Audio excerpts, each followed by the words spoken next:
Death, taxes, and Max Verstappen stealing a surprise pole position is just one of those things you can't avoid in life. I don't know if it rivals the Japanese Grand Prix pole position, but it was certainly another special Max Verstappen Saudi Arabian night. We've got Tim Kraaij, other Corniche, reacting to it all, and I guess the big story is the championship leader crashing out, Tim. It was not Norris's day. No, definitely not. I don't know. You felt it coming, didn't you? It was a little bit scrappy already. It was on edge, and Lando doesn't have the momentum behind him at the moment. He's still not comfortable with the car, and ironically, he was a little bit more confident with the car here. But then we just spoke to Andrea Stella after the session, and he pushed a little bit too far to get a little bit more tense out of it. It's something Lando has been struggling for the whole season now, compared to last season where he was very comfortable with the car. Now he doesn't know, especially not when it's on the limit in qualifying. He doesn't really have the completely good feel with the car. And Andrea Stella is defending Lando Norris, saying it's up to the team to come up with a setup, come up with solutions that help Lando get his comfort back in the car.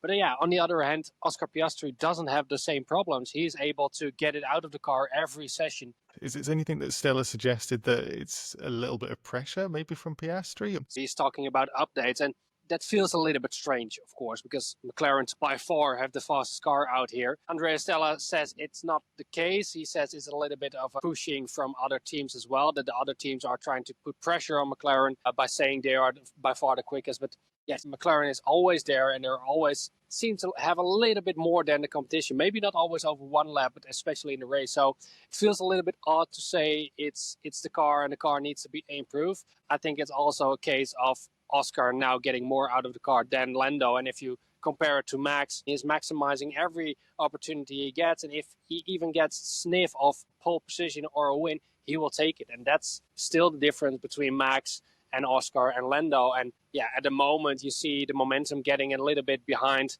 Oscar because he's more consistent so far this season. And yeah, he can really give a big boost to his championship hopes this Sunday, tomorrow, because yeah, with Lando from P10, with Max on P1, getting into that fight, there's a lot of points to win for Oscar, who was only 3 points behind Lando in the championship anyway.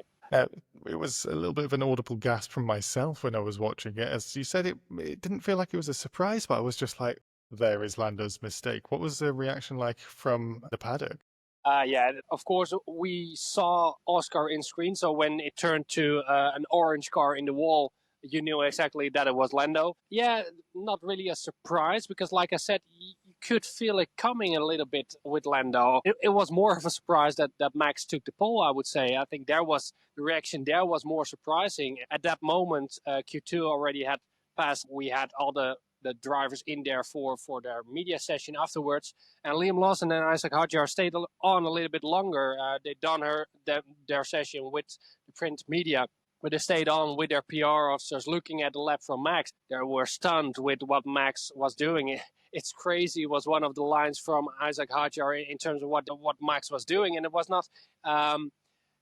it was almost unfair, like they were talking about it like that in terms of every time Max gets that pole anyway when he has a sniff of a chance. But they treated it with a lot of respect for Max. They were amazed with what he can do. And yeah, especially Liam Lawson now knows what that car is. And Yuki himself as well. Like Yuki was saying after the session that the car got away from him, while at the other garage, Max got more and more speed. And in the end, the gap was 9 tenths. And it didn't look like it for the whole weekend in training in Q1 and Q2. Yuki was always there, close to Max, 2-3 tenths tops. Yeah, in Q3 where it matters, Max takes the pole and Yuki was P9. So yeah, a long way off. Don't know how many times I can say it this season, but it does look like it could be one of Max Verstappen's best pole positions of his career with the way he's going.